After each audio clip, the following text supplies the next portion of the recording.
Hi everyone and welcome back to my YouTube channel Inside Europe. My name is Obi Raphael.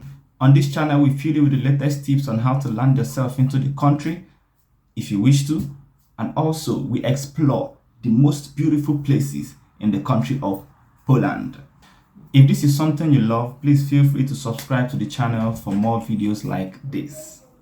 On this episode of the show, we are going to discuss about how I got denied at the embassy and how you can avoid being denied also. The thought of coming to Poland actually began sometime in November last year because I had a few friends in Poland and I thought that probably it would be the best place for me to be at this point in my life based on what I wanted for myself. So at this time, I decided to go all out with my financial resources and everything I could to secure a visa for myself in the Republic of Poland. It seemed very easy. I watched a few videos online. I watched people explain how you could get your visa, how you could prepare your visa, how you could get your documents. But then I found out that during the process, a lot has changed in 2021. That is actually the reason why I began this channel, to actually explain most of these things that have actually changed. And then maybe in my follow-up video, the A to Z of getting your visa to Poland, something like that, I would actually make clear what it is like to get to the processes to secure your visa in 2021. Right now, what it is like, what the embassy needs and what they don't need, and how best to arrange your document and all of that. So I got myself ready, and then especially the financial aspect is actually the most important one. So I got myself ready, informed my people that I was having a desire to go to Poland, and then with their backing and support, I began the process. I actually secured admission in early February this year, because I was slated to come for March, to come for those studied the academic session beginning in March. But after I paid, I got my admission and I paid my tuition fee. I did everything right. What was left was booking an appointment with the embassy. It is very difficult now to book an appointment with the embassy, to be frank with you. Very difficult. But in a follow-up video with this, I'm going to explain to you how you can really book an appointment with the embassy right now. How you can do that. Right now they do it on you have to call the embassy. You have to call and call and call and call, but often it's very difficult. So people have been looking for alternative methods to do that. So if you think you are having that problem, you can actually drop a comment in the section so that I can get back to you. But then after I finally tried and I failed, I decided that it was too late. We were almost in March, and then I was still looking for an appointment date. So I decided to defer my admission to October. So when I deferred my admission down to October, I was fortunate enough. My school actually gave me an extra 2 months Polish course that was actually going to begin from August. Yeah, that was the 1st of August. Yes. So it gave me that extra edge I had to come on time instead of me coming sometime in September. But while all these processes were going on, and after I finally secured a date with the embassy and submitted my document, I started waiting. Normally it's filled with lots of waiting in prayer and fasting and all the rest of them, and you try to live the best part of your life at that point in time so that your visa will come out successfully. But on the day when I went to pick my visa, I had actually zeroed my mind that it was going to come out, but I didn't tell lots of people. Finally, I went there. That was on the 25th. That was the 25th of This is August, 25th of May. Yes, 25th of May. 25th of May, I went to pick it. 25th of June, sorry, yes, 25th of June, I went to pick it, but then they actually denied that visa. Like, it was so terrible. Like, in fact, that day they denied everybody that came to pick his visa that day. And I was denied because of number 3.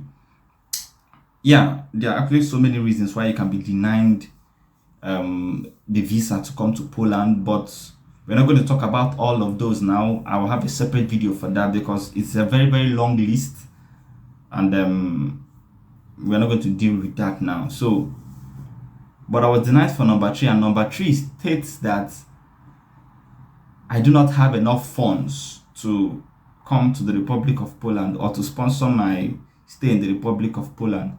And truly speaking, I had put a credit card of that was worth over 7.5 million naira with together with a pay slip. But then I knew why I was denied, because I put a pay slip that was averagely lower per year than the credit card itself. It was very terrible. I could not actually stomach it so much like that. I had to feel this pain of rejection. In fact, there is no kind of rejection or denial that is not actually painful, no matter how strong you think you are. Because on that day, I was claiming I was too strong until the denial hit me. So I then understood that there is no rejection that is actually an easy one. Luckily for me, during that process, I was still studying. I was still in my programming courses. So programming actually helped me deal with this rejection during that period. I used it to pass time. When I was down, I would just go on my system and start coding. So I didn't have much time to give to the thinking of the rejection. After I was rejected, I took up the task of, because you have 2 weeks after rejection to submit your document back. So I went back, I called a friend, and we rallied some documents together. And after rallying the documents together, the financial documents, of course, you will change your sponsor, especially when you don't have enough financial thing. You most likely change your sponsor, or then you have or you get an extra financial stuff on top of it. If you didn't use something like scholarship, maybe now we can now start talking about looking to get a scholarship added to your documents. So after that was done, we got the new document, we submitted it. We had to wait for 2 weeks.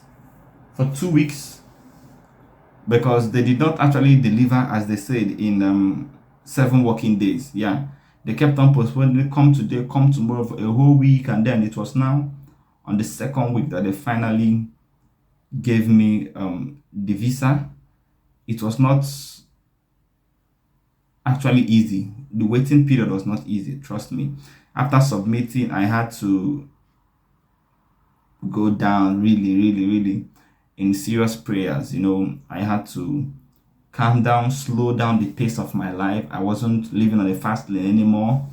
I had to calm down and slow down and understand that this is now out of my reach, because certain times after you have done your part in preparing your documents to come to the embassy and submit it, at that point it's no more in your hands again. It's now in the hands of those who you don't know.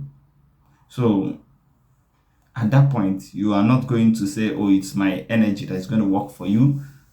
You are going to actually be down in prayers. And that was actually what I was in. I was down in prayers, and I waited patiently. And then, with the favor of God on my side, I was able to secure my visa, to the glory of God. And that was how after 1 week, in barely 1 week, I secured my visa. I was really in Poland because I had no time. The time was too short, and it was almost August already. So I just had to jump on the most available flight. And then that was Turkish Airlines then. And then I found myself right in Poland. It was not easy. No journey is easy, actually. The financial strain is very difficult. I will talk about that in another video altogether. I'll talk about that. I actually got the help from my friend then while I was rejected for that financial document, who helped me prepare those documents during that time. I really appreciate that, my friend. He was really there for me.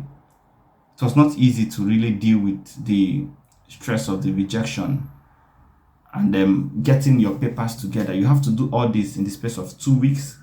But if you finally do it and succeed in getting your papers together and submitting, you also have to go down back into prayers again. And that was what the whole thing was all about.